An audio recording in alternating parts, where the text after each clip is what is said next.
Air France, the world's farthest reaching airline, flies constellations to Israel. For 20 flying hours, the powerful motors of the world's finest airliners speed you comfortably on above the weather as crews, long experienced in overwater flying, guide you to your destination. We had our first glimpse of Israel when our plane passed over Tel Aviv. Quite a remarkable city this, when you recall that about 40 years ago there were only sand dunes. Our plane landed gently on one of the long runways, reversed its propellers to break its speed, and rolled to a stop in front of the handsome terminal building of Lydda Airport. Lydda is an important center for long-distance air traffic, and it handles an average of 7,000 persons a month. The all-Constellation service of Air France is the fastest and most direct service between New York and Lydda, and our flight was one we will long remember as the perfect prelude to our trip through Israel.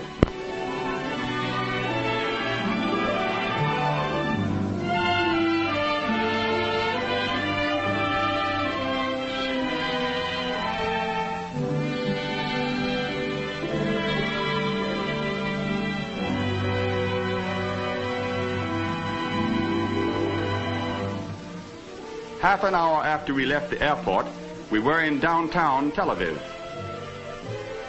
Allenby Road is the principal street of the city, with many fine business buildings, banks, and theaters.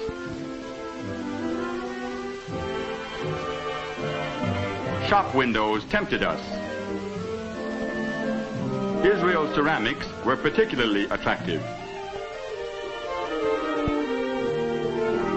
All about us, we saw evidence of the city's growth. Many streets were being widened to accommodate the increase in traffic. Sidewalks are made by laying blocks in the sand.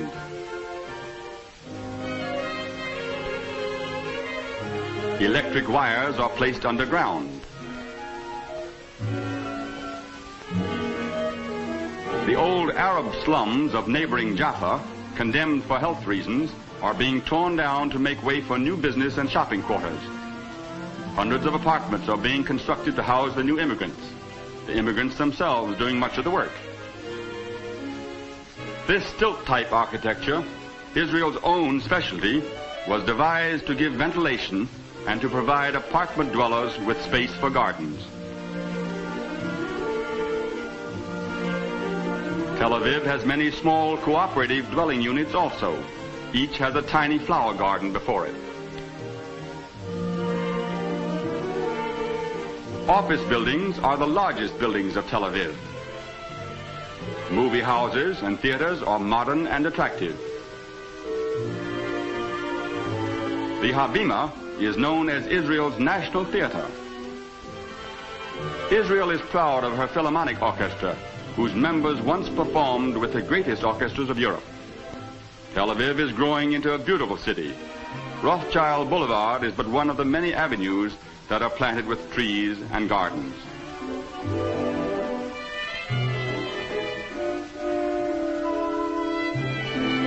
In late afternoons and on holidays, crowds fill the cafes along Lord Samuel's Promenade.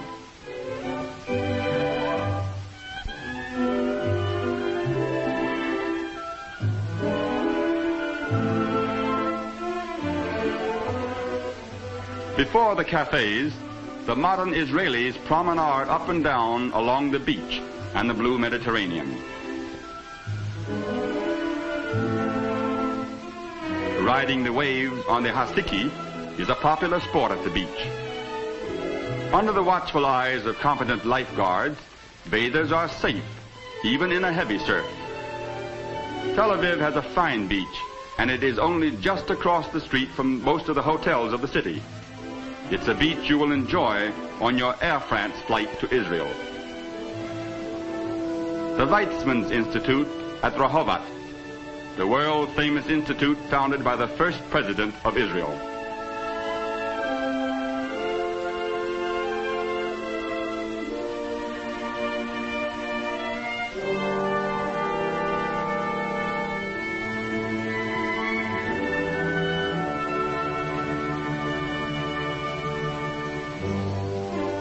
In a small Israel plane, we flew south from Tel Aviv to catch a bird's eye view of the orange groves and to see the agricultural development that has taken place in the desert.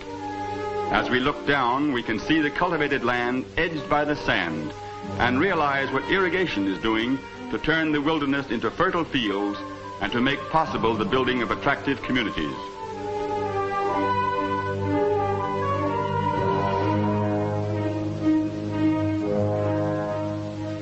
The Negev, literally the arid south, comprises over 40% of Israel's territory. This is the wilderness through which Moses led the Israelites back to the Promised Land. Here is the future home of hundreds of thousands of Israelis. For water is being brought to the land, trees are being planted, and soon it will be producing abundant crops.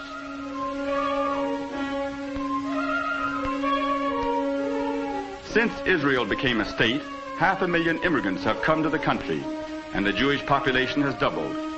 Such immigration cannot be immediately housed in cities or rural areas unless there are sufficient dwellings. Until they can be absorbed into the general life of the country, the immigrants are distributed throughout Israel in camp cities and work villages. As fast as they can be built, and often by the immigrants themselves, houses and apartments are being constructed for them.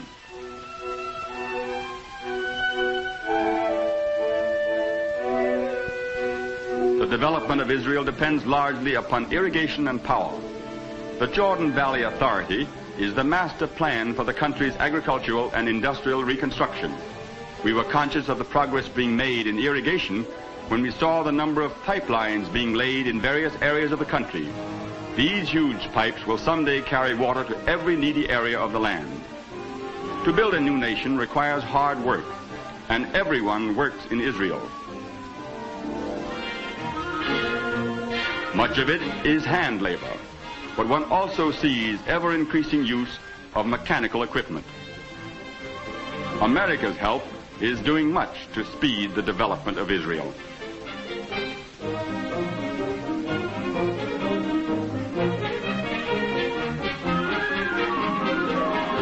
The roads of Israel are being constantly improved.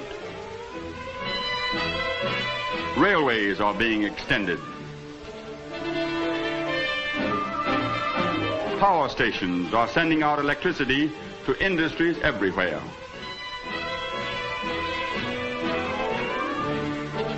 Oil and gasoline are refined here. Cement plants operate 24 hours a day. Factories are being built.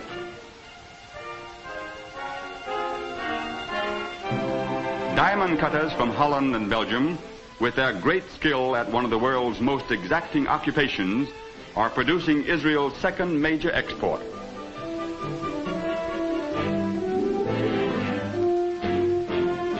The diamond cutters of Holland and Belgium have found welcome in their new home. And the humble shoemaker from Yemen has also found a new way of life is being established in Israel. This is the society of the kibbutz, or collective settlement. The kibbutz is mainly agricultural, though some have introduced various industrial sidelines. In these settlements, all property and earnings are owned by members of the settlement, and work is organized collectively. The kibbutz of Givat Haim was begun in 1932, when the area was largely swamp and windrift country. Its inhabitants, mostly Jews from Austria and Czechoslovakia, are working hard and long to create their successful community. Poultry is one of the principal products of Givat Haim. Some 25,000 birds, hatched and raised on the spot, are important sources of income.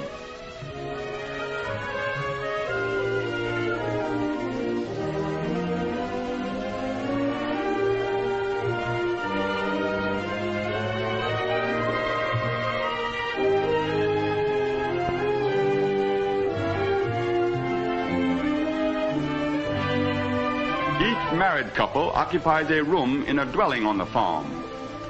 The children live separately, but visit their parents during leisure hours.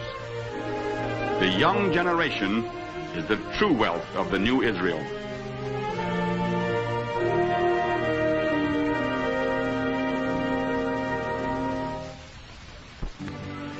We visited Onim, where some of Israel's 15,000 wards live. Here we met some of the children rescued from Nazism and its ensuing darkness in Europe, and other children placed here by their parents for upbringing in Israel. At Onim, there are 300 children from many parts of the world. They all speak the language of their country of origin. Now they will learn Hebrew and begin a new life in happy and peaceful surroundings. The most beautiful city of Israel is Haifa, overlooking the Bay of Akka and the entire northern coast of western Galilee. Your travel agent, in conjunction with Air France, can arrange all-inclusive tours to Israel. The traveler gets more for his time when he flies Air France.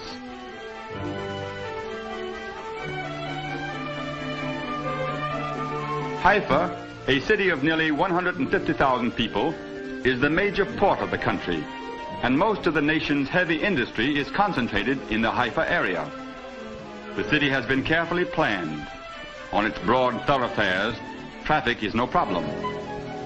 Haifa Harbor, the only all-weather deep-water port in Israel, handles 70% of all her imports and exports. Israel's foreign trade is increasing at a fast rate, and the docks at Haifa are jammed with cargo.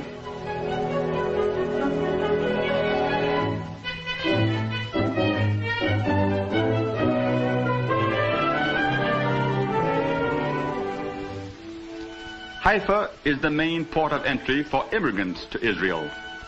Nearly 500,000 people of many nationalities and from all countries have passed through this port since the inception of the state, coming at last to the end of their wanderings.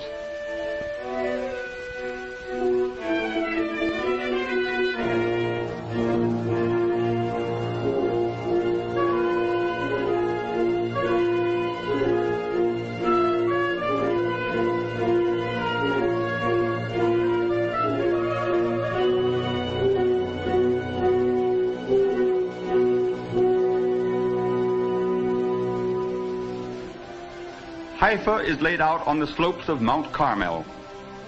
Many of the finest homes, apartments, and hotels are situated here on the top of the mountain.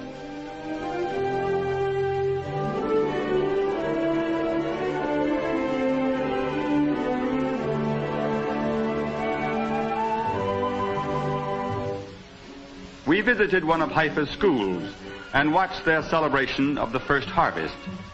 All over Israel on this day, other children were singing and dancing in commemoration of the traditional offering in the temple of the first fruits of the land.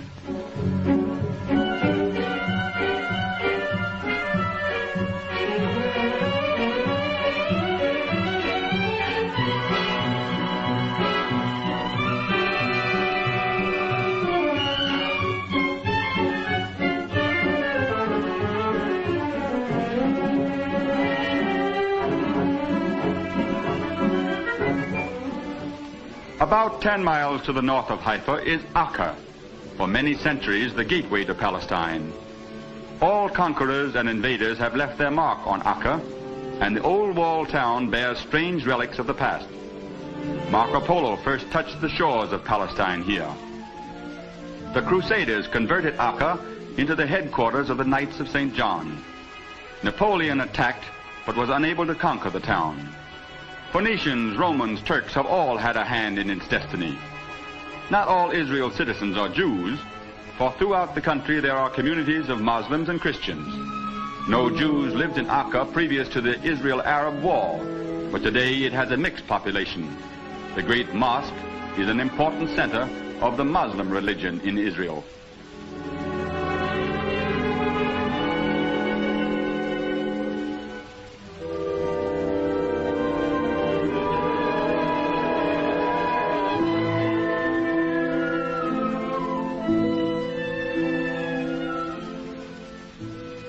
When the Romans were masters in Palestine, they built aqueducts to irrigate the land and supply the cities. The one which used to carry water from the springs of Kabri to Akka still stands. We found camels much in evidence in some Arab areas of the country.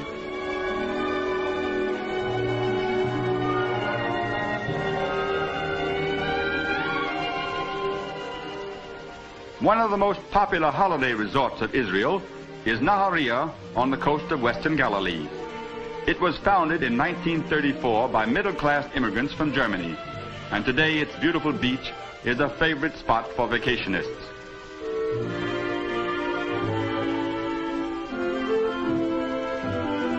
By flying Air France, the fastest way to Israel, you will have more time there and can make extra trips as we did. From Nahariya, we went through the hills of western Galilee, where new Jewish communities are bringing back into cultivation the area that was once the Garden of Israel. Today, it is only partly cultivated by Arab peasants who till the soil and harvest the crops in primitive ways. Donkeys are the principal domestic animals among the Arabs and the Druzes. Plodding around slowly in circles, dragging a board and driver, the patient donkeys are threshing grain in the most ancient manner. Wells supply the water in this area. For hundreds of years, men have sat at this wheel, raising buckets by foot power to fill the reservoirs of the village.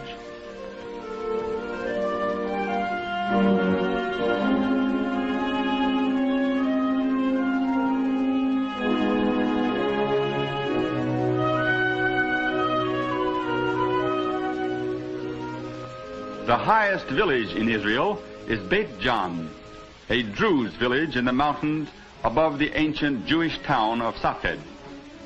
Men of the village join hands and dance the dibka.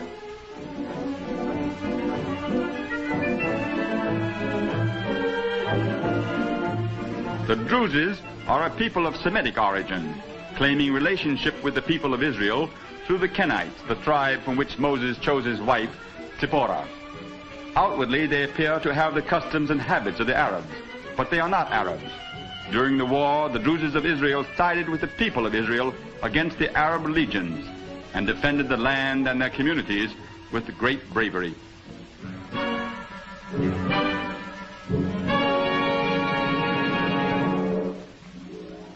After our visit to Beit Jan, we went on to the northern boundaries of Israel. We passed through barren hills that will someday again be covered with forests. For reforestation is one of the primary goals of the government, and many of the new immigrants are engaged in this great project. For thousands of years, olives have been an important product of Israel, and the sturdy trees have withstood the ravages of centuries. The noble olives of Safed were planted after the end of the revolt under the Romans. They have been standing nearly 2,000 years. Tobacco planted in the olive groves is proving a success and is providing Israel with another important product for export. We look down into the valley of Hula, where the tribe of Dan lived. The modern counterpart of the ancient capital of the tribe of Dan is a collective settlement. On their land, in a grove of mulberry trees, is the spring that is the main source of the River Jordan. The clear, cool water rushes down toward Hula Lake, creating marshes that are being cleared and converted to irrigation purposes.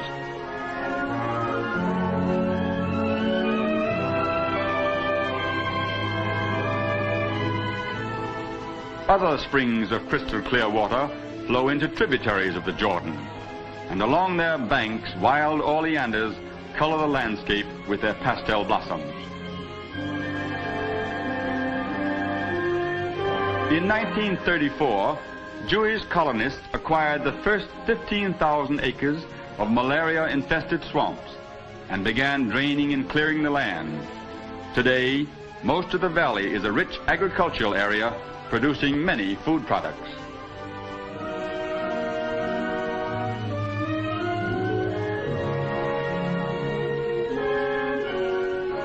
To the south lies Lake Kinneret, the famous Sea of Galilee. Kinneret has a delightful mild winter climate that attracts thousands of visitors during that season. It lies approximately 680 feet below the level of the sea. This splendid hotel on the shores of the lake at Tiberias is the stopping place for Air France travelers. We spent many restful hours during our stay on this terrace overlooking the historic lake. After thousands of years of fishing, freshwater bream and Galilee sardines are still plentiful, and Tiberias fishermen earn comfortable livelihoods netting them. At the northern end of the lake, at Capernaum, are the well-preserved ruins of an ancient synagogue built during the 2nd century. Then, Capharnaum was a town of considerable size and importance. The Jewish emblem, the Shield of David, can be discerned in the motive of the synagogue decoration. From the south end of Lake Kinneret, the River Jordan flows down to the Dead Sea, the lowest point on earth. Where the river leaves the lake, we stop to watch a group of newly arrived immigrant children from Iraq taking their first swim in their new homeland. These children were part of the tens of thousands of Jews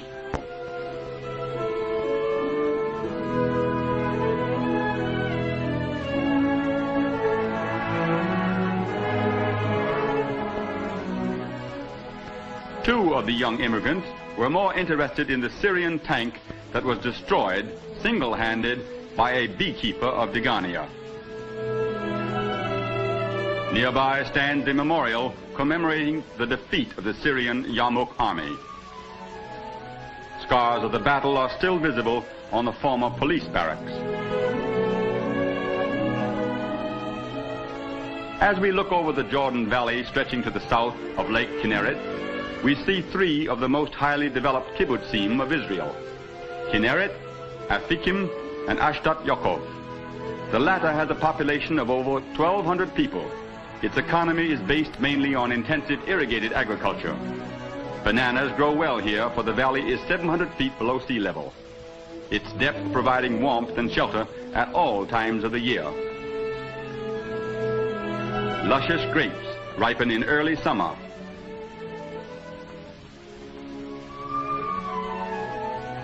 Roses with stems 6 feet long are shipped by Air France planes during holiday season periods to Europe and the United States.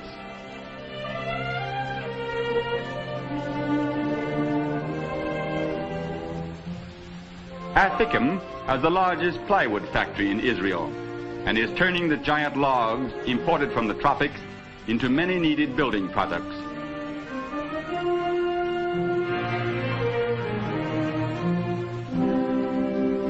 A few miles down the valley is the hydroelectric station of Naharayim. It was occupied by the Arab Legion in the beginning of the war. No resistance was offered, for it was supposed it would continue in operation, but the workers were taken prisoners and the station has ceased to operate.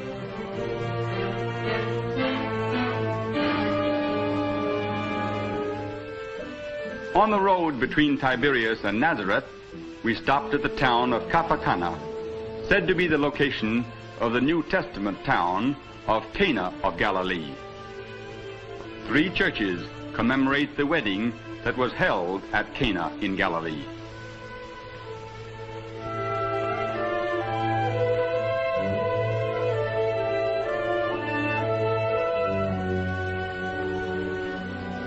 Rising nearby on the slopes of the hills through which we pass to go to Jerusalem is Nazareth, one of Israel's all-Arab communities. Before us is St. Joseph's Church, built on the site of Joseph's carpenter shop. The Roman Catholic Church of the Annunciation.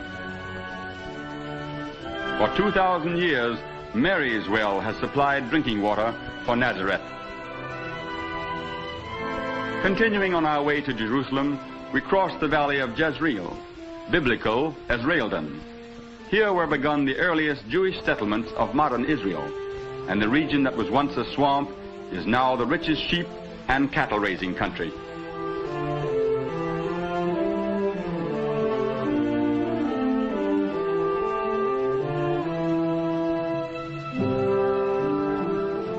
As we motored up to Jerusalem, we saw the remains of trucks and armored cars of Jewish convoys that had fought their way to relieve the beleaguered city. These would be left as memorials to the courageous. We look now upon the walls of Old Jerusalem on Mount Zion. Zion symbolizes the heart of Judaism, for it was here that King David decided to build a city and temple to God. Pilgrims from all over the world come to this mountain to do homage to the memory of King David.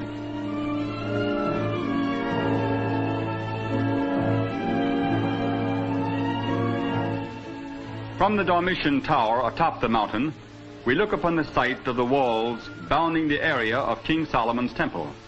Before us are the ruins of the ancient Jewish quarter of the old city, and the heaps of rubble which were the synagogues demolished by the occupying Arab forces. The crenellated walls represent the approximate division of Jerusalem between the forces of Abdullah and Israel at the conclusion of the armistice. Until this war, a Jewish community had always existed within the walls, comprised of descendants of families who had managed to survive the centuries of Palestine's stormy history. Jerusalem truly merits being called the Holy City, for great shrines of three religions are all within a few hundred yards of each other.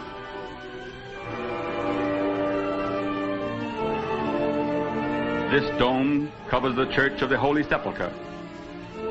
Pilgrims look over the city from the roof above King David's tomb. The Dome of the Rock, the mosque built upon the traditional site of Solomon's temple, the Mount of Olives, and the Garden of Gethsemane. 5 miles away, we see among the hills the little town of Bethlehem.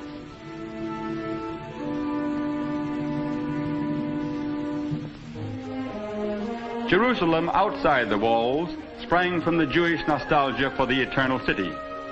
Jewish connections with the city, in both secular and religious fields, has persevered throughout the centuries. Time after time, the Jews returned to rebuild the city of the temple. The last return has seen the foundations laid for a city greater than ever before. Today, there are more than 115,000 Jews living in this new city that has grown beyond the walls. Jerusalem is a fast-moving modern city. Its population pursues all types of industries.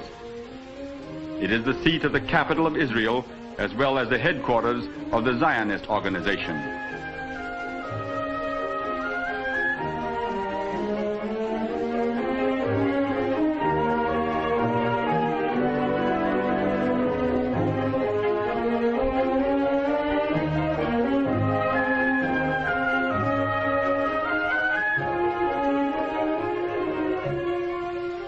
Under the government's planning scheme, it is expected to increase the population to 250,000 people. The plan for the New Jerusalem provides for a great deal of reconstruction and development of the whole area with various industrial suburban towns.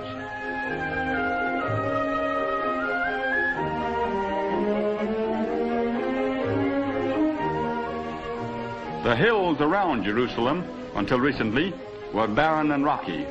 Today, they are becoming beautiful residential areas with attractive modern homes and apartments.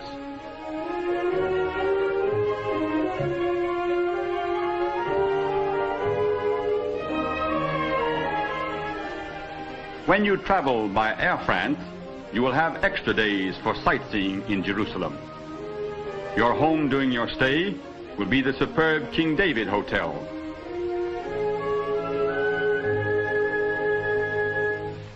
You will visit Bezalel Museum, named after the biblical craftsman who built the tabernacle.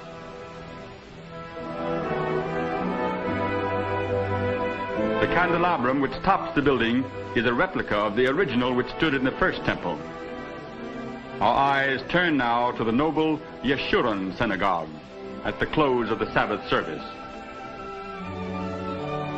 Rabbi Herzog, the spiritual leader and chief rabbi of Israel.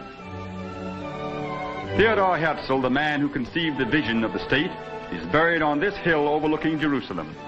If you will it, it is not a dream.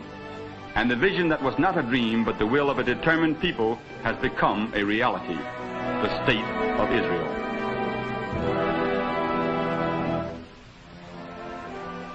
trip to Israel has been all too short, but our plane is waiting and we must return to our homes across the sea.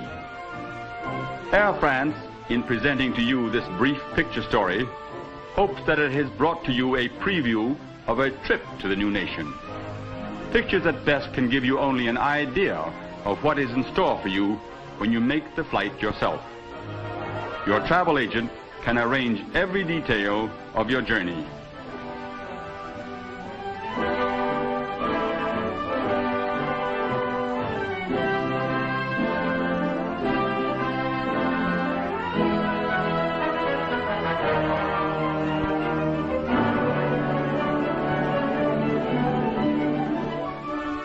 Air France offers you all consolation service between America and Israel, flying comfortably and smoothly above the weather, the fastest and most direct service to the new nation, an Air France flight to Israel. Shalom.